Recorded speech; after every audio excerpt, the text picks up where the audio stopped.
वे हिंदी संस्कृत शब्दों का प्रयोग उचित समझते थे, तो भी विदेशी भाषाओं के जो शब्द सर्वसाधारण की बोलचाल में अच्छी तरह मिलजुल गए हैं, उनको हटाना भी नहीं चाहते थे।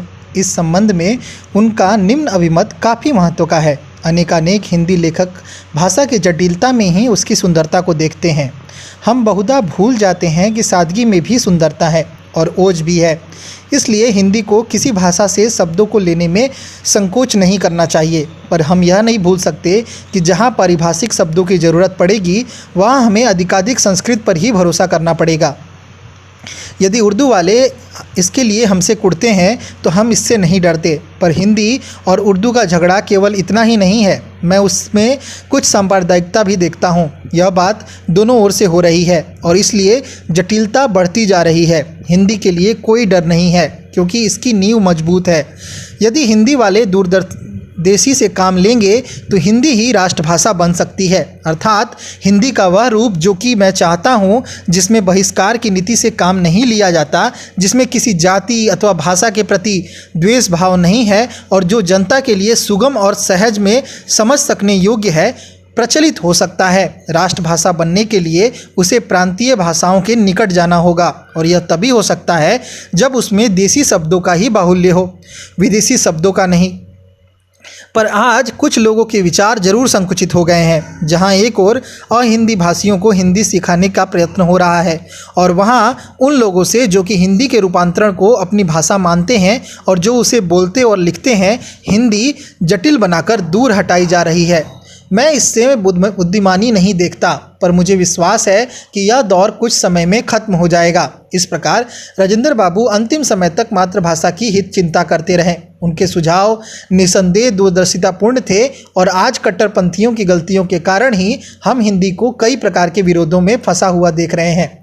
भाषा एक सदैव विकसित होने वाली चीज़ है, और यदि उसे बंधनों में जकड़ा जाएगा, उसकी शब्द संपत्ति को निरंतर बढ़ने से रोक दिया जाएगा, तो उसका ह्रास अनिवार्य हो जाएगा। प्राचीन काल में लोक भाषा रूप में संस्कृत का प्रचार बंद होकर प्राकृत का आविर्भाव, प्रकृत के स्थान में अपभ्रंश, और अंत में उसका भी लोप होकर आधुनिक भारतीय भाषाओं का प्रचलन इसी नियम का घोतक है। देश भेद और काल भेद की दृष्टि से भाषा में सामान्य परिवर्तन होने आवश्यक हैं। उन्हें जबरदस्ती रोकने की चेष्टा करना अपनी भाषा के साथ भलाई की अपेक्षा बुराई ही मानी जाएगी। विदेशों में भी मातृभूमि की सेवा। राजेंद्र बाबू की इच्छा आरंभ से ही विदेशी भ्रमण की थी। बीए की परीक्षा देने के बाद राजेंद्र बाबू का विचार इंग्लैंड जाकर बैरिस्टरी की परीक्षा देने का हुआ, और उसका प्रबंध भी हो गया। पर राजेंद्र बाबू के माता पिता को जब यह ज्ञात हुआ तो उन्होंने इसका विरोध किया। उस जमाने में विदेश यात्रा धर्म विरुद्ध समझी जाती थी, और यह भी ख्याल था कि वहाँ रहने से युवकों में अनाचार की भावना पैदा हो जाती है। यद्यपि राजेंद्र बाबू के लिए किसी को ऐसी आशंका नहीं थी, फिर भी राजेंद्र बाबू के माता पिता के आदेश को किसी दशा में अमान्य नहीं करना चाहते थे। राजेंद्र बाबू जैसे सहिद्र व्यक्ति के लिए माता पिता ही क्यों, बड़े भाई और अन्य परिचित व्यक्तियों का दिल भी किसी तरह दुखाना स्वीकार नहीं था। उनके इंग्लैंड जाने के लिए कुछ विशिष्ट लोगों ने व्यवस्था कर दी थी। उससे राजेंद्र बाबू एक मित्र को बैरिस्टर की परीक्षा के लिए भिजवा दिया अपनी ही जगह पर। उस समय इनके पिता बीमार थे, इसलिए वे अपना अधिकांश समय उनकी सेवा शुश्रूषा में लगाने लगे।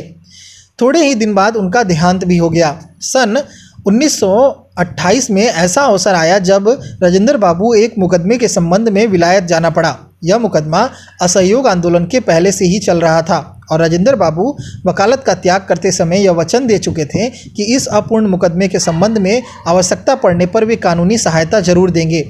सन 1928 में वो इंग्लैंड के प्रीवी काउंसिल में पहुंच गए, और वकील के आग्रह करने पर राजेंद्र बाबू को विलायत जाकर वहां के अंग्रेजी वकीलों को सारा मामला समझा देने के लिए कहा गया।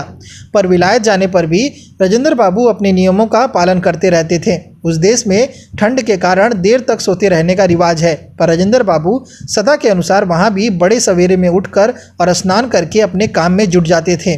भारत की तरह वहाँ भी वे शुद्ध खादी की पोशाक ही काम में लाते थे। वे पुस्तकालय में जाकर मुकदमे से संबंध रखने वाली कानूनी किताबों का अध्ययन करते, और तब इंग्लैंड के बड़े बड़े वकील बैरिस्टरों से सलाह लेते। इसलिए आरंभिक दिनों में तो उनको इंग्लैंड के दृश्यों तथा व्यक्तियों को देखने सुनने का बहुत कम अवसर मिला। पर जब मुकदमे में समझौता हो गया, तब राजेंद्र बाबू इंग्लैंड के साथ ही Germany, France, Italy, Switzerland, Holland आदि कई देशों की सैर की और वहाँ भी भारत के हितार्थ जितना संभव था उतना कार्य किया। उस समय ऑस्ट्रिया में एक अंतर्राष्ट्रीय युद्ध विरोधी सम्मेलन हो रहा था। भारत की राष्ट्रीय कांग्रेस का भी यही सिद्धांत था। इसलिए राजेंद्र बाबू उक्त सम्मेलन में भारत के प्रतिनिधि की हैसियत से सम्मिलित हो गए। जब सम्मेलन के कार्रवाई पूरी हो गई तो इनको एक सार्वजनिक सभा में युद्ध विरोधी प्रस्ताव पर भाषण करने के लिए निमंत्रित किया गया, पर उक्त प्रस्ताव के विरोधियों ने उस सभा पर आक्रमण कर दिया और राजेंद्र बाबू पर सड़े अंडे और फल फेंक कर मारे। इनको कुछ चोटें भी आ गईं, पर इन्होंने इसकी कुछ भी परवाह नहीं की। इस घटना के कारण समाचार पत्रों में विरोधी दल की बहुत निंदा की गई। इंग्लैंड में राजेंद्र बाबू भारत के हितैषी व्यक्तियों से भी भेंट किया। वहाँ पर कुमारी लिस्टर गरीबी की सेवा का कार्य करती रहती थी और भारतवर्ष से भी उनको बहुत प्रेम था।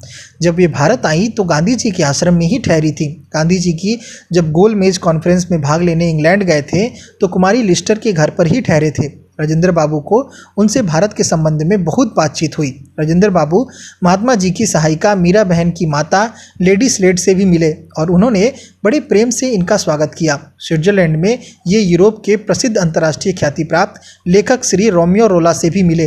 रोमियो रोला भारत के बहुत बड़े हितैषी थे और उन्होंने महात्मा गांधी के जीवन के संबंध में एक बहुत ही महत्वपूर्ण पुस्तक लिखी थी।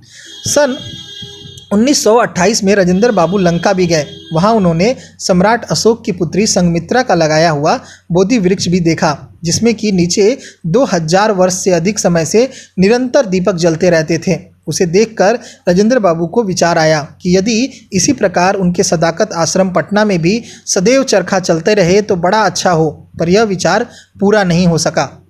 सेवा धर्म के व्रतधारी तमाम राजनीतिक कार्यों के बावजूद राजेंद्र बाबू ने जनता की कठिनाइयों के अवसर पर सेवा कार्य में कभी त्रुटि नहीं की। राजनीतिक आंदोलन में तो जहां एक ओर कुछ कष्ट और हानि उठानी पड़ती है, वहीं दूसरी ओर उसमें विपक्षों के साथ संघर्ष, दांवपेच और ख्याति का भी आकर्षण रहता है। पर जो सेवा कार्य पीड़ित और कष्टों में फंसे लोगों की सहायतार्थ आकस्मिक रूप से किया जाता है, उसमें बहुत परिश्रम करना पड़ता है और नामवरी को लाभ भी कम ही रहता है। पर सच्चे सेवाभावी व्यक्ति उसी को अधिक महत्व देते हैं, क्योंकि वह संसारिक मनुष्यों के बजाय भगवान की दृष्टि में प्रशंसनीय बनने का साधन है। राजेंद्र बाबू ने अपने जीवन का लक्ष्य दीन दुखी जनों की सेवा सहायता करना ही सुनिश्चित किया था। इसलिए सन 1913 में जब गांधी जी का नाम भी यहाँ कम ही सुनने में आया था, दामोदर नदी के बाढ़ के समय उन्होंने पीड़ित लोगों की सहायतार्थ चंदा इकट्ठा करने से लेकर आवश्यकीय पदार्थ बांटने तक का कार्य खूब जोर शोर से किया था। उसी समय बिहार की पुनपुन नदी में भयंकर बाढ़ आई थी। सैकड़ों मनुष्य बह गए थे और लाखों बीघा खेती डूब गई थी। राजेंद्र बाबू ने अपना वकालत का कार्य बिल्कुल बंद कर दिया था। उस समय वे दिन भर अपने साथियों को लेकर नाव के द्वारा बाढ़ पीड़ितों की रक्षा करते फिरते थे और रात्रि को किसी रेलवे स्टेशन या रेलवे लाइन पर रात व्यतीत करते थे, क्योंकि ये ही स्थान पानी में डूबने से बचे हुए थे। लोगों को उसी समय विश्वास हो गया था कि वे आगे चलकर अवश्य देश उद्धार के कार्य में विशेष रूप से भाग लेंगे। सन 1923 और 24 में गंगा में बहुत ही भीषण बाढ़ आई थी, जिसका रिकॉर्ड अभी तक कायम है। उस समय आरा, छपरा, पटना, मुंगेर आदि जिलों में चारों ओर तबाही का ही दृश्य दिखाई देता था। ना मालूम कितने गांव बह गए थे। लाखों व्यक्ति निराश्रित होकर सड़कों पर आ गए थे। ना मनुष्यों के लिए अन्न बचा था, ना ही पशुओं के लिए चारा। उसी समय राजेंद्र बाबू सब काम छोड़कर गरीबों की सहायतार्थ कूद पड़े। बिहार निवासी तो उस समय संकटग्रस्त होने से अधिक कुछ भी नहीं कर पा रहे थे। इसलिए उन्होंने बम्बई और गुजरात से धन संग्रह करके हजारों लोगों की प्राण रक्षा की। इस प्रकार जब कभी जनता पर कोई आपत्ति आई, राजेंद्र बाबू सदैव उसकी सहायता के लिए सबसे पहले आगे बढ़े। मनुष्यत्व का यही लक्ष्य होता है और धर्म का सार भी यही है कि हम कष्ट और आपत्ति के समय अपनी फिक्र ना करके दूसरों की जितनी सहायता संभव हो निस्वार्थ भाव से करें। इसका परिणाम यह हुआ कि राजेंद्र बाबू बिहार की जनता के हृदय में बस गए और लोग उनको देवता की तरह पूज्य भाव से देखने लगे। सन 1934 के भूकंप की कथा तो ठीक तरह से कही जा सकनी कठिन है। गत सैकड़ों वर्षों से जहां तक लोगों को याद है और लिखित प्रमाण भी मिलते हैं, इतना भयंकर और नाशकारी भूकंप भारत में कभी नहीं आया था। इसमें उत्तरी बिहार का बहुत सा भाग एकदम से नष्ट हो गया था। मुंगेर का पूरा शहर शमशान बन गया था। अन्य शहरों में भी हजारों व्यक्ति अपने ही घरों में दब गए थे। अनेक जगह जमीन फटकर काले रंग का पानी बाहर निकल आया था। अनेक जगह भीतर से बालू निकलकर खेतों में फैल गई थी। अनुमान लगाया गया था कि 40-50 हजार व्यक्ति कुछ ही मिनटों के भीतर काल के गाल में समा गए थे। जमीन के ऊंचा नीचा हो जाने से नदियों का बहाव बदल गया था और अनेक दूर दूर के स्थानों में बाढ़ आने का खतरा पैदा हो गया था। जिस समय यह महान दुर्घटना हुई थी, राजेंद्र बाबू 15 महीने की सज़ा काट रहे थे, पर जेल में स्वास्थ्य के खराब हो जाने पर उनको अस्पताल भेज दिया गया था। वहीं पर राजेंद्र बाबू भूकंप की खबर को सुना था। जिस अस्पताल में राजेंद्र बाबू बीमार पड़े थे, उसका भी कुछ अंश फटकर गिर गया था। राजेंद्र बाबू ने उसी समय सरकार से और देश से भूकंप पीड़ितों की सहायता पहुंचाने की अपील की। सरकार ने भी उनको दूसरे दिन 16 जनवरी को जेल से छोड़ दिया। यद्यपि उस समय सज़ा का 1 महीना शेष था। बस बाहर आते ही रोग शैय्या पर पड़े पड़े उन्होंने पीड़ितों की सहायतार्थ देशव्यापी प्रचार कार्य आरंभ कर दिया। श्री रविन्द्रनाथ मालवीय जी, गांधी जी के नाम से विदेशों से भी सहायता की अपील कराई गई। राजेंद्र बाबू की भावना को समझकर गांधी जी और जमनालाल बजाज बिहार पहुंचकर सेवा कार्य में संलग्न हो गए।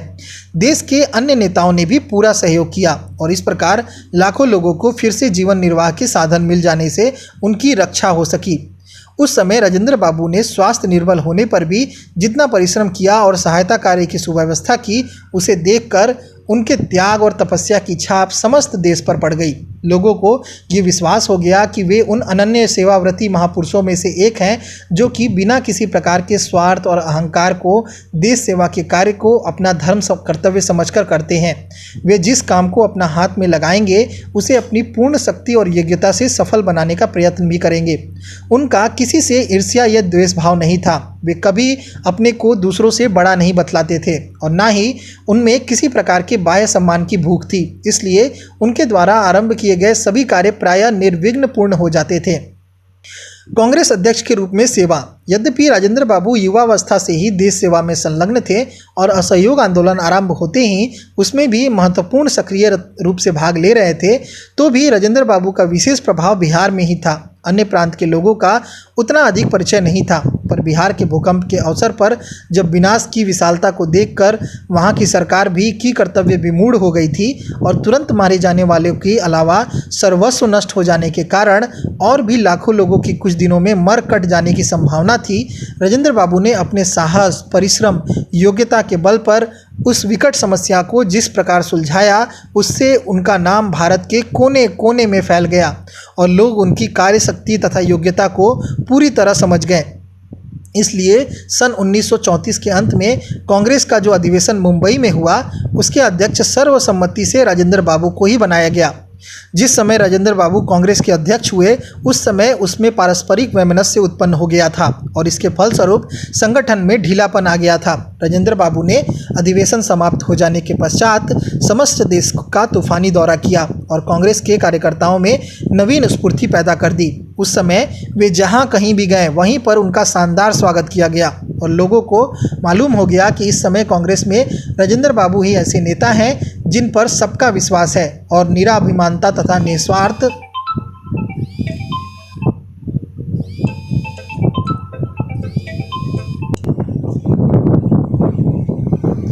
इसका परिणाम यह हुआ कि कांग्रेस संगठन में राजेंद्र बाबू का प्रभाव बहुत बढ़ गया और राजेंद्र बाबू को कांग्रेस हाईकमान में सम्मिलित कर लिया गया, जिसमें कि उनका जीवन अंतिम समय तक कार्य करता रहा। राष्ट्रपति के पद पर प्रतिष्ठित होना। राजेंद्र बाबू का रहन सहन ऐसा सीधा साधा और ग्रामीण ढंग का था कि अकस्मात किसी अनजान व्यक्ति को यह अनुभव ही नहीं होता था कि ये देश के इतने प्रमुख नेता हैं। तो भी जब समय आया तो देश ने उनकी शक्ति को समझा और उनकी वैसी ही कद्र भी हुई। सन 1936 में जब कांग्रेस ने काउंसिल में प्रवेश किया और निश्चय किया तो राजेंद्र बाबू को पार्लियामेंट्री बोर्ड का सदस्य नियुक्त कर दिया गया और सभी प्रांतों में कांग्रेसी उम्मीदवार तथा मंत्रिमंडल सदस्य चुनने में उनका बड़ा हाथ रहा। उनके अथक परिश्रम से प्रायः सभी प्रांतों में कांग्रेस को बहुत अच्छी सफलता मिली और 2.5 वर्ष तक शासनारूढ़ रहकर कांग्रेस अधिकारी ने यह सिद्ध कर दिया कि अवसर आएगा तो वे देश का शासन अच्छी तरह से चला सकेंगे। सन 1942 के संघर्ष और 3 वर्ष तक सभी प्रमुख कांग्रेस नेताओं के जेल में रहने के पश्चात जब ब्रिटिश सरकार से समझौता हुआ तो भारत को स्वराज्य दिए जाने का निर्णय हो गया। देश भर में चुनाव किए गए और केंद्र में एक मिलीजुली सरकार स्थापित की गई जिसमें कि कांग्रेस की ही प्रधानता थी। उस समय राजेंद्र बाबू को खाद्य विभाग का मंत्री बनाया गया। इसके पश्चात जब पाकिस्तान और भारत का विभाजन होकर सार्वजनिक चुनाव के आधार पर अस्थायी सरकार का निर्माण हुआ तब राजेंद्र बाबू को देश के सर्वोच्च पद राष्ट्रपति के लिए चुना गया। राष्ट्रपति के पद पर 12 वर्ष तक अधिक समय तक रहकर राजेंद्र बाबू ने भारतीय प्रजातंत्र की प्रतिष्ठा का बहुत मान बढ़ाया। विभिन्न देशों के राष्ट्रपतियों तथा शासनकर्ताओं से मेल मिलाप बढ़ाकर उन्होंने भारत के शासन तंत्र की जड़ों को मजबूत किया। वे सदैव अपनी संस्कृति और सभ्यता की रक्षा का पूरा ध्यान रखते थे और विदेशियों से मिलते जुलते तथा विदेशों में जाते समय पूर्ण रूप से भारतीय वेशभूषा में ही रहते थे। राजेंद्र बाबू के विचार इस संबंध में कितने व्यापक और सुदृढ़ थे यह निम्नलिखित उद्गारों से प्रकट होता है। जिन परिस्थितियों में अनेक संस्कृतियों का नाश हो चुका है उन परिस्थितियों में पड़कर भी हमने अपना अस्तित्व ही कायम नहीं रखा वरन अपनी बौद्धिक और आध्यात्मिक प्रतिष्ठा की भी रक्षा की है। मुझे ऐसा जान पड़ता है कि हम अपने को स्थिर रख सके। उसका कारण यही है कि हमारी संस्कृति नैतिक आधार पर खड़ी की गई है। यह आधार पर्वत की अपेक्षा भी सुदृढ़, समुद्र की अपेक्षा भी गहरा और आकाश की अपेक्षा भी विशाल है। जिन देशों का नाश हो चुका है उनकी संस्कृति का आधार जाति भेद अथवा भाषा प्रेम जैसी संकीर्ण तत्वों पर था। इस प्रकार की भावनाओं को लेकर राजेंद्र बाबू जीवन के अंतिम समय तक राष्ट्र और समाज के उत्थान के लिए सचेष्ट रहे। राष्ट्र ने भी उनको हर तरह से सम्मानित किया और जब तक वे कार्यक्षम अवस्था में रहे तब तक उनके मुकाबले में किसी ने भी आगे आने का प्रयत्न नहीं किया। और तो क्या, लोकसभा के विरोधी दल वाले भी उनका हृदय से सम्मान करते थे और उनकी निष्पक्षता तथा उदारता से पूरी आस्था रखते थे।